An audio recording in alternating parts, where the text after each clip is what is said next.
Earlier this month, on the Morning Brief, we aired the first of our two-part deep dive into AI filmmaking with Gurdeep Singh Paul, a Microsoft veteran turned AI film entrepreneur who's making India's first AI-generated hyperreal full-length feature film. I got some amazing opportunities in technology. I saw the rise of generative AI. There was a direct incident which got me into this AI filmmaking where I got to meet with the founders of Runway. I think this will democratize filmmaking like nothing else. Would you be comfortable sharing the costs of this film? We did it in 1/10 of the cost. How long did this film take to be completed? Probably 12 months. We think it'll be faster. We could make 4 films in parallel easily.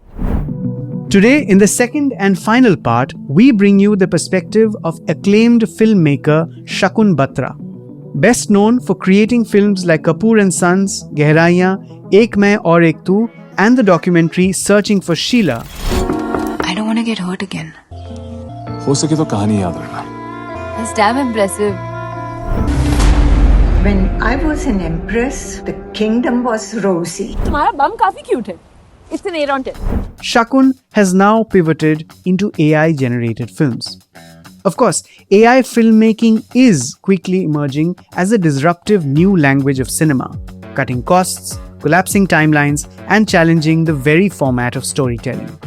From the use of a software called Massive to generate crowds in the film Lord of the Rings, to now Darren Aronofsky's short film Ancestra, the pace at which the technology is biting into this medium, industry, and art form is both significant and scary. Shakun recently partnered with Google on an experimental AI film project called Imagine. The first film of that collab is a short called The Getaway Car. In this conversation, Shakun tells me and ET's in-house film journalist and critic Rajesh Naidu how the AI bug bit him when an advertising client chose an AI-generated shot over one filmed elaborately on set. He tells us how workflows and team structures are being rewritten, what ethical guardrails must be built, and why, despite all the technological leaps, intent and storytelling will still remain the soul of cinema.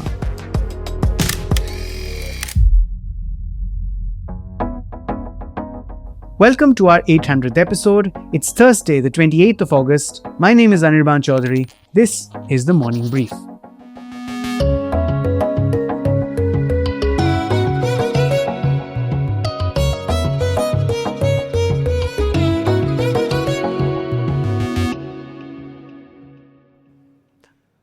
Hi Shakun, very warm welcome to the Morning Brief. So glad to have you with us. Hey, hi, lovely to have you guys here and excited to talk about this.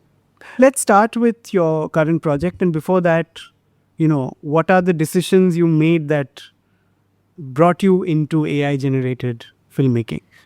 So, I think everybody, had seen AI at the periphery. We were seeing Mid-Journey and visuals and photographs were already being played. People were generating ideas that were on Instagram for everyone to watch. But I think about last year, I started to see a few videos that I was like, oh, this is interesting. And I think we started toying around a little bit. But I think the turning point for me was we were doing a commercial where I built a set and we pre-lit it and we had traffic and crowd and we shot it. It took us 2-3 hours to shoot. And then I created the same shot in AI. And the client actually took the AI shot and not the shot that I had actually shot on set. And that made me really think, hey, so if I could do this and save time and resources and the results are good enough, where does it go from here? But at that time, I still never thought that you could go into making something 2 or 3 minute long because dialogues were a problem. There was, audio was a problem. And then Google View 3 came in with dialogues and lip sync. And that for me was a huge leap. I thought that would take 2-3 years before that happened, right? There were other tools called Hedra and Hagen where you could have lip sync, but it was much harder to do all of that. And as you know, industry is going through a phase where budgets are getting tighter. It's harder and harder to take risks. In that environment, this felt like something I felt like could be an amazing place to take off. And yeah, that really started my curiosity and jumping into AI. How did Google and you come together? You were just a user, VO3, etc. But then how do you come together for business? Google is someone we had shot commercials for. And I knew the team, and I'm like, you know what? I played around Google VO3. I'm really enjoying it here. And they were like, man, this stuff is really good. You're getting really good results. We should chat more. And I think that conversation led to a few more, and eventually we, have this. So there are two things. I think a lot of people are using AI to generate a lot of fun stuff online, like animal stalking and animal sitting, or you sitting on an animal. But I think we were very clear that I wanted us to try something cinematic and do storytelling. And so car chase felt like one of those things that would be very, very expensive, resources wise, would be something that would require a lot of work and prep. And I thought, hey, why not see if we can push and get here. Also, car chase allows you to use all kinds of tools that you would use on a set. And that's our ambition. Now we are doing something called Imagine Series. And Imagine Series is like, we want to attempt 5 different ideas, very short, between a minute and 2. So let's see where we go with it. But it's an open exploration. So excited to see where it goes. I just want to understand, largely when we talk about usage of AI, cost and time are the 2 factors which play an important role. It reduces cost and time. But creatively, when you started using AI for filmmaking, how it has been useful if you leave aside the cost and time aspects? I think if you look at filmmaking, I think one thing that makes filmmaking as an art form so different from everything else is cost and time. Filmmaking, everything is restricted by budget and the resources. So there's always been gatekeeping by studios who have capital to allow you to what you can go make, right? I cannot go make a movie for that has a set of 50 crores if my entire budget is 30 crores. But now with AI, I am not restricted by the budget. So my imagination can go as far as I want it. So I can actually create a sci-fi universe which can have the scale of a Christopher Nolan without the budgets of Christopher Nolan. But yes, eventually storytelling is not about scale. It's about intention. It's about what you want to say. And I think, yes, even though scale will become easier to achieve, storytelling will still be, I think, at the forefront. And scale will not in itself be able to thrill you for more than 10 minutes, right? But I think imagination will not be bound by budget. And I think that is the biggest boon that you can look at AI as. Tell me about your workflow, when you make an AI film versus when you make sort of a non-AI film. That's a great question. Not many people have asked me about workflow, and that is a very important thing. I think workflow is going to change entirely. I think pipelines and workflows are really about to evolve. And someone told me this, hey, post is the new prep. That means you can have a first round of edit and then go back and create. Yeah. And so your first round of edit becomes kind of your first round of your script, right? Because there is no stopping from going back. So I think what it allows you to do, it lets you evolve continuously. I think one of the hardest things on a movie set is to go back, because if you've built a set, you've taken down the set by the time you edit. So you can't go back on the set. But with AI, that is not a restriction. So I think that's going to change. So I think workflow in that way is going to become lot more nonlinear. I think it's not that edit and writing can happen side by side. So you're writing and editing at the same time. And I think that workflow is going to really define how we make movies for the next many, many years to come.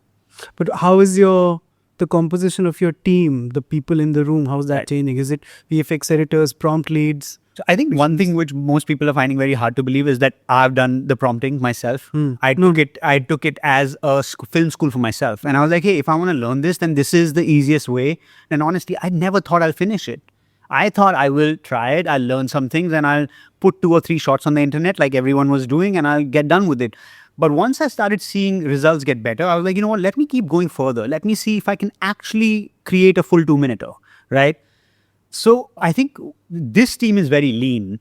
Slate, I think about 7 people, 6 people. Wow. In an actual movie, this sequence will require hundreds. Yeah. B unit, stunt directors, coordinators, project coordinators, production people, Absolutely. and all of that. This was 6 of us. But I think now that I've learned it, I think we need more people, but we can do it faster. What's interesting is, you've come from a feature filmmaker to AI. Now, what's your biggest learning which you will apply when you make a proper feature film where you can use AI effectively? I would allocate my resources very differently, right? Like, where do I spend money? What do I spend money on? I mean, look at the car chase. If I ever shot a movie again and it had a car chase, I'll only do the close-ups of the actors. I'll never really do a car chase anymore because I know I can create it in AI. So I will now look at a script and I will look at what are the 2 or 3 big challenging sequences and how much of those challenging sequences can I do in AI, because that allows me to allocate my budget better to other things. It also allows me to reduce my cost and reduce my number of days of shooting. So I think that's going to become really, really important. I won't necessarily ever currently give AI anything to do with performance, but all the big B unit shots, I will probably allocate a lot of that work and do it on AI. So, Shakun, has Google trained you guys also on its AI tools? So I think I have done commercials for Google in the past. So once I started building ideas in AI, I just send them an email and say, like, hey, I'm trying this. And like, we really love these things. And I think then we got in touch. I had built some early sample and ideas and they were like, hey, these results are good. Let's chat, let's build. And they were like, we are always here if you need any help. And I think we just kept the conversation going on, but the results were always fun and exciting for us to keep going forward. And now we are looking with Imagine series to really bring in more talent and actually try and keep pushing and see what we can do with it. So I'm actually even meeting some of the team members at Google DeepMind to actually understand how can we push and improve these tools and where do we go with it. So Darren Aronofsky, who is my favorite director, has created this film called Ancestra in a project with Google. Maybe the dream is that you and him and maybe other filmmakers from the world work together on something AI in cinema, right? Funnily, when that came out, I could totally see a partnership like that because, in Las Vegas, the Sphere, and Darren Aronofsky just did a big thing for the Sphere. And I've always found him as a filmmaker very exciting because he's always playing with form. And funnily, I had played with virtual reality 5-6 years ago, but that bubble burst very quickly. We curated a VR exhibition at Mami, but I was always kind of feeling that I hope some form comes that kind of changes filmmaking. And I think when AI came, it became that. So I'm very, very interested to kind of explore and push and understand what this can be. And I think I can tell you that this is just the beginning. I think the results are going to just get better, bigger, crazier, some good, some bad. I think at early stages, there's excitement, but there's also confusion. And there's also lazy filmmaking. Yeah. And I think there's a lot of lazy filmmaking that's going to happen. But tell me about constraints when you use AI filmmaking. I mean, a lot of people talk about the fact that they are trained on Western models. And this is based in Montreal, but you will do a film based in India sometime. Funnily, I actually put it in Montreal also because I knew the data set that it's trained on and what the results will come out will be better. Because I tried India and I feel like I'm not fully convinced with the Indian data generation. I think I always feel like it's slightly not what I like it to be or want it to be. And I think as the models are trained more and more on more authentic contemporary India, the results will get better. Because I did try a few sequences in the Indian geography and I think the faces, the cities, I wasn't fully feeling that. Data ownership, ethics, do these questions worry you? I'm sure they do. Hugely. But the fact that you have partnered with Google, how are different sort of guardrails being set up in your projects? That's honestly, I think authorship and ownership and I guess whose data is the stuff. Is it anyway? Yeah. And that's a line, I think, of the year. Whose data is it anyway? But I think these are very solid ethical questions and I think very challenging ones. But I think what's important is not to stop the learning because AI is here to stay.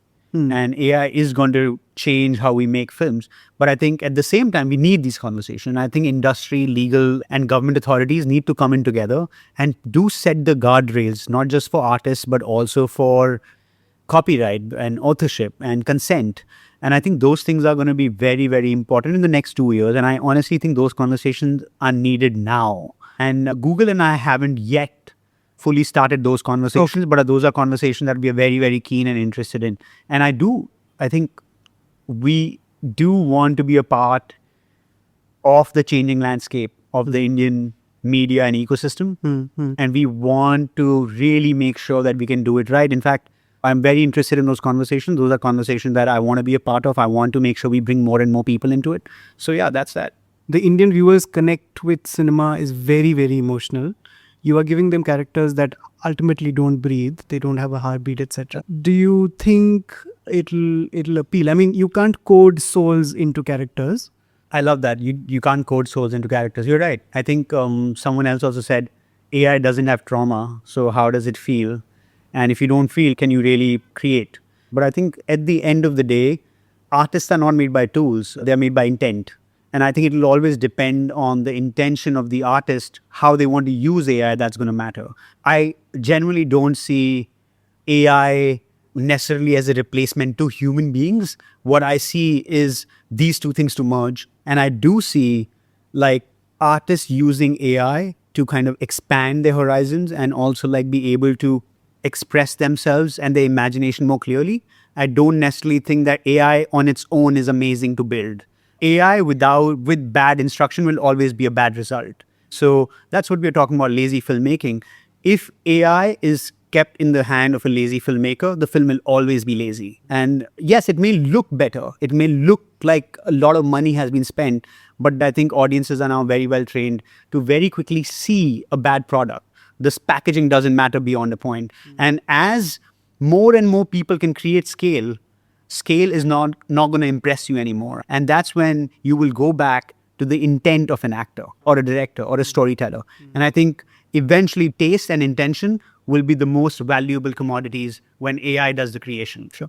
At present, what is like how much of AI in terms of filmmaking penetrated into Hindi film industry? Here's the thing. I think we all are using mild version of it. I think AI has already made it to dubbing, subtitles, changing transcripts, even dubbing in different voices. I think it's all a matter of time where it goes like that. I think, has it come into full scale production yet? No. I think most people are trying between 30 seconds to 5 minutes, right? I'm yet to see any results more than 2 minutes that are great. In storytelling, individual clip, great. But when you go into storytelling, you have to then get into consistency of characters, environment, their voices, and that gets harder and harder and harder, right? So just because I think it's not public knowledge doesn't mean we are not using AI. We are using AI at some extent everywhere. So and it's what only going to get more and more. Correct. What would be the percentage if you're Very saying little right now. 10%, less than 10%? Less than 10%.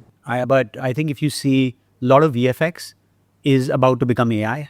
A lot of VFX movies will now be AI more than VFX because it's just a cheaper, a faster way to do it. So that's going to happen. So is it lack of knowledge or lack of inclination? No, I think it's the tools are so new and I think people want to catch up and they want to learn. We've all, including me, have done things the same way over the last 15 years and it's not easy to just suddenly be like, nahi, aise nahi hoga. Let's do it now. Let's learn something new. It's just easier to say, no, I've done it like this for 10 years. Why do I switch it? And I think that switch will happen when the young people will come and just understand it quicker. And then you'll have, honestly, filmmakers who are 20, 25-year-olds who will make films. It's what happened to music industry, right? Like there was a time you needed orchestra and big studios and you needed to call everyone. And then came Logic, right? And an artist needed a laptop and a mic and a keyboard. And boom, you don't need a 150 people orchestra to build a track that sounds like 100 people orchestra. Is there a difference? Yes. But can you do it? Yes. And I think that's going to happen to filmmaking. 5 or 6 or 10 people will be able to give you a result that looks like a 150 crew film. And that's just a matter of time. Right. See, one of the ways in which you can avoid the bit about lazy filmmaking is if people like you impart your learning to the larger world. We will. So how do you plan to do that? 100%. I think I just don't want to do it without me feeling confident of my own craft. And I think right now I feel like I'm in a learning phase and I want to learn to a point where we are generally doing justice to storytelling and the films we want to make. And once I have it, we do want to start out with a way of kind of teaching and kind of doing more seminars and discussions. And we want to be very much a part of this change in the industry. So I think the company that we are making, Jauska, which is my film company now, we're going into Jauska.ai, very clearly our intention is to be at the forefront of the change in the film industry and especially with AI. How do you look at this trend of, IP holders tampering with already made films and through AI and so changing stuff. two things. I think one, it's not the problem of AI, it's the problem of consent. The other argument is, do we build guardrails and framework? Do we build better contracts for people who built the IP? And yes, 100%. And I think that is the most important conversation everyone should be having right now. What we consider IP holder now is about to change very, very fast. Because why do you own IP today is because you have capital. That capital is your leverage. That's how you hold IP. But what if I tell you a 25-year-old kid will make a film from home? Who owns the IP for? It's the same with music. I think there'll be 20-year-old kids who will come out of film school or from college and they'll build a film and 5 kids will own the IP and they'll put the movie straight out and it'll make money. And because they would have managed to make it at a budget where by streaming it for a year, they should be able to recover the money and make profits. So I think the business as we know it is going to change. And I have zero doubts about that. And I think anybody who's in denial for that should look at music industry for that. And you'll very quickly know that it's about to happen to the films. Thanks, Shakun, for joining us on the Morning Brief. It was lovely to have you. Thank you so much, man. It is such an exciting time for all filmmakers and creators. And it was so fun to talk to you guys about the same. Thank you. AI may redraw the boundaries of what is possible in cinema and make it cheaper and faster. But the question remains, will it also redefine what is meaningful? After all, the future of filmmaking will depend on how human creativity and AI imagination learn to coexist and not compete.